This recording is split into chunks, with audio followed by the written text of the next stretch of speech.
નમસ્કાર વિદ્યાર્થી મિત્રો, સીસી 2024માં પૂછાયેલો પ્રશ્ન છે. કોઈ સંખ્યાને 306 વડે ભાગવામાં આવે તો 21 શેષ મળે. જ્યારે તે સંખ્યાને 18 વડે ભાગવામાં આવે તો શું શેષ મળે? બરાબર. હવે માની લ્યો કોક સંખ્યા છે અને આપણે કેટલા વડે 306 વડે ભાગેલી છે, તો આપણને શેષ કેટલી મળી? જવાબ નહીં, શેષ 21 મળી. હવે કે છે કે તમે એને 18 વડે ભાગો. હવે મારે 18 વડે ભાગવું છે તો પહેલા હું ઈ ચેક કરી લઉં ને કે 306 વડે તો ઓલરેડી હું ભાગી ચૂક્યો છું અને આ 306 18 વડે ભાગી શકાય એમ છે. હવે આ 306 ને 18 વડે ભાગશો ને તમે એટલે 17 જવાબ આવશે. તો 18 નાનો છે, 306 મોટો છે.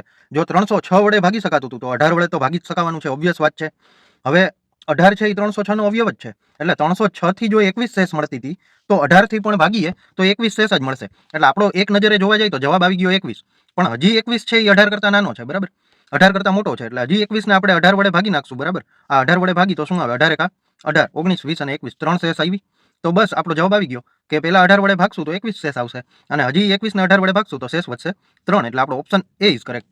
જો તૈયારી કરતા હોય તો આ ચેનલને સબસ્ક્રાઇબ કરી નાખજો. ધન્યવાદ.